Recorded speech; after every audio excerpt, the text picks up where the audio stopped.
Hey everybody, it's Sandy from So It's Fabulous and Barrett's Custom Design. Welcome back to my YouTube channel. It has been almost a month, actually it's probably been a month since I've produced anything for YouTube. May was a little crazy. We had some family things that we had to deal with. We had a christening or a baptism, so that was a big deal for the month of May. But I got started with Me Made May, did 5 videos, and I don't know how these people vlog every day. I have to tell you, I give hats off to them if you can do a daily waffle, because it is just so much work. But I did wear Me Made clothes every day in May. Something I had on was definitely something that I made, and I just didn't get a chance to record it. So I was there in spirit with everybody. One of the things that I did get done in May is I made a second Ellen's jacket. This is a Silhouette 1100 Ellen's jacket, and I made it out of leather a couple of months ago. And this time I made it out of a black twill. It's Theory is the manufacturer, and it's from Mood. And it actually looks almost like suede. And it's really just about right for this type of temperature. Now, one of the things that it has is these great pleats going down the sleeve, so it's very interesting. And I will pop a picture up here of me wearing it. It is two-piece sleeve. It's got shoulder pads. I didn't line it because I wanted it to be a summer jacket. So what I did was I finished all the seams with bias binding, a leopard print bias binding. It's pretty cute, and then covered the shoulder pads. I did line the sleeve with the lining because it just makes it easier to get off and on. And then it has a separating zipper going up the front. It's princess seams. I love this jacket. So the leather one it fits perfectly. This is exactly the same, except I didn't line it. It's more of a transitional, seasonal transitional jacket. The other thing I made was a christening dress. And I'm gonna have to show photos of that because I don't have the dress here. But I started with my wedding dress, and there'll be a couple of photos of that in there. There's one of Chris and I on our wedding day coming out of the church. So it was, the dress was from Priscilla's of Boston, which was really famous, 30 some odd years ago, and it's a very 1985 Dallas design with the big puffy sleeves, and no one's gonna wear it. So my first granddaughter was getting baptized, and I cut up my wedding dress and I made a christening dress from it. And it's a butterick pattern that I used, and oh, I forgot to get it out. And you know what? It's right here. Excuse me.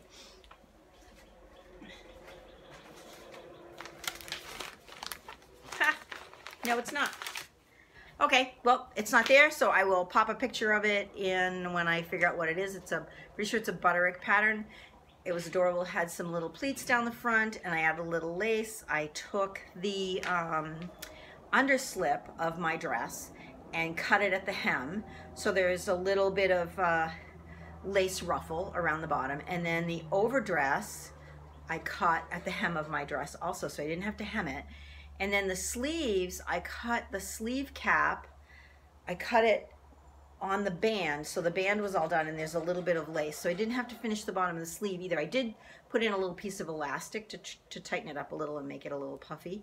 And then I added a little bit of lace trim, some antique lace trim around the neckline and around the bottom. A friend of mine was cleaning out her grandmother's stash and had a whole bunch of stuff, and she gave it to me, and there was this lace, and it was just a little off-white. It was the perfect color for the dress because the dress was kind of champagne, and it was old. It's been around for quite a while, so it was great. And I took some covered buttons off of the back of my dress and added them down the front.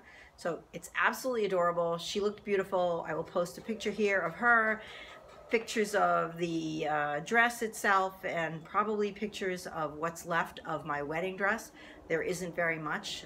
If one of my daughters has a son, I probably have enough to make a vest and a little pair of pants, and that'll be the end of the dress. So it was an awful lot of fun to make, and I encourage you to give it a try, because unless you have someone that's going to wear your wedding dress, it's in a box in the attic. Doing what? That. Now it's really cute, and it's an heirloom. She's our first grandchild, so we'll be able to pass it on. And one of the things that she wears is bows. My daughter didn't want a hat, a little bonnet. She wanted a bow, so I cut the bow, cut some illusion veil out, and that's also all made from the wedding dress. So it was a lot of fun, and I encourage you to give it a try. They're not hard christening gowns, but the pieces are so small. There's a little bit of hand sewing, and I think that the collar was a little tricky, and the sleeves are a little tricky because they are very small. But outside of that, it was an easy project. So that was May.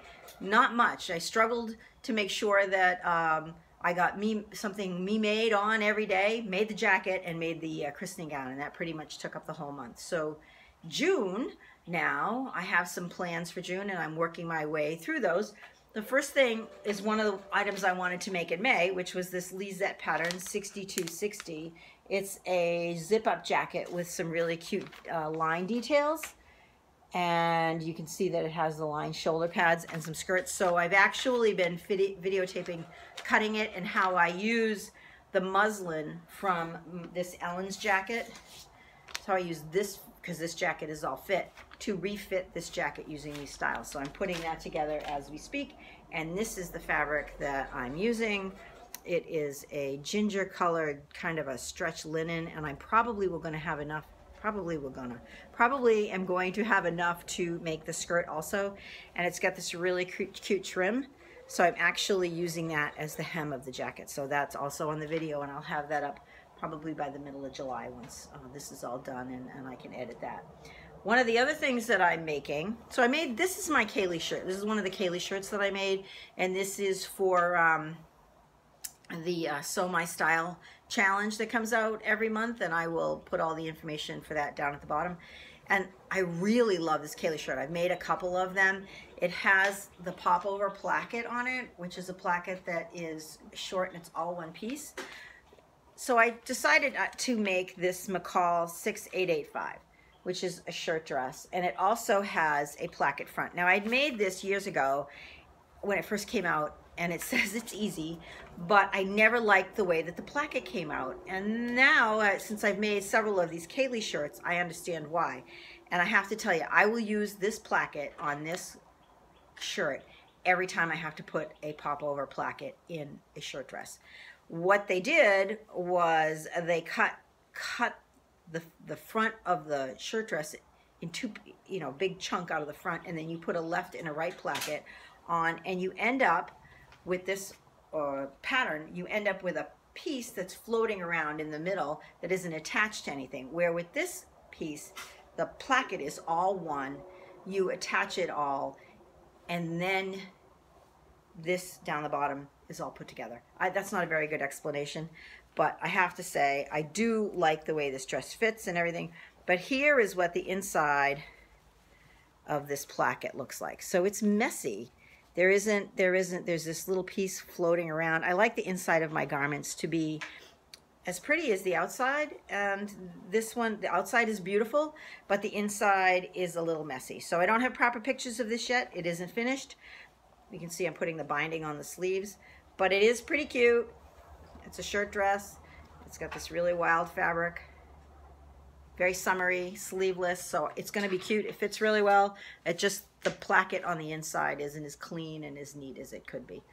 One of the other things that I'm working on is a dress from Sew Over at London. It's the Lulu dress, and I'm going to drag it out here because it's on my mannequin. A lot of in and out of camera today. So this is the Lulu dress, and it's a shift dress. It's very simple and straightforward. I used a short sleeve, and I'm not sure, it hasn't been pressed yet. I'm not sure if I'm going to take the sleeve off and put another sleeve in. But the way it's constructed, the sleeve goes all the way up. There's the shoulder, and that goes down the sleeve, and then the sleeve is all part of the neckline. And I've just attached this binding on it. And it's very plain because it's this navy peach skin that I got from Joann's.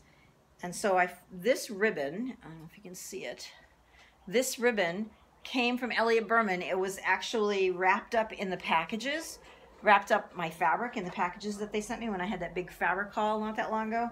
So what I'm doing is I'm putting 2 rows of it around the bottom of the dress just to kind of spiff the bottom up, and then the button matches it. And I'm not sure, depending on how much I have left, I might do something, something around the neckline or on the sleeve, but I haven't figured that out yet. But this is my Sew Over at London Lulu dress, which will be great for work, and it's super comfortable with the peach skin. You just throw it on and you're good to go. All right, I have a few other things that I'm working on. I'm working on my second wrap dress. It's Diane's wrap dress 4019 from Silhouette Patterns. I made one. It's the black and white one. I think I had it on my May Makes video. Nope, that's not right. Must be April. And I made a couple of alterations. I took the collar off. I changed the angle of the neckline because most of Diane von Furstenberg's dresses that are out right now have no collars on them, and I put a flutter sleeve on it. And this is the fabric that I'm using, and it is from Elliot Berman, and it's a rayon challis, and oh gosh, it's so cute. So it's all cut out, that's why it's in a lump like that. And that one will be done very soon. And it's already fitted, so that was great.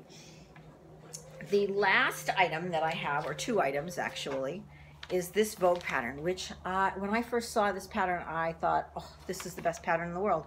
9305, Vogue 9305, and it's got a skinny pant and a wide pant, and then it's got this asymmetrical long top, and you can make it sleeveless, or you can have this drop sleeve.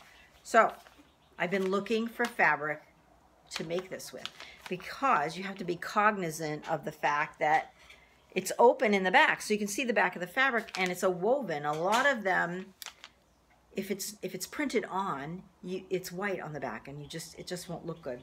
So one of the things that in my Elliot Berman fabric haul that I got is this wild see-through. It is a little bit of a jersey, so it's a little bit off the pattern grid, but it's kind of this burnout see-through print, and the back side of it is great, so you can see the back side of it. It's pretty shallow. So this is what I'm making it out of. And then I wanted to make a skinny pant, and I didn't want to, I want a pair of black skinny pants, but I didn't have any fabric, and I didn't want to spend a lot of money on the fabric. So this was something I had in my stash, and it actually works really well with the brown because this color is in here, and you will only see a little bit of the pant. So this has got a little bit of a stretch to it, and it's kind of shiny. So I thought I'll try it. It can be a wearable muslin. I'm not sure if it'll work or not, but we'll give it a go, and I will let you know how it turns out. So whew, that's May. What's going on in June? And I'll probably have all of this stuff made and ready to go up in a week and a half at the end of the month before the 4th, the holiday. That's my goal. So I'm going to get a lot of sewing done in the next couple of days. And on top of that, I have a wedding dress bustle that I have to put in and a bridesmaid's dress that needs to be altered. So I have a very busy week ahead of me the next week or so, and I will see you soon. If you haven't already subscribed to my channel, please do so and give it a thumbs up, and go forth and sew what's fabulous. Bye.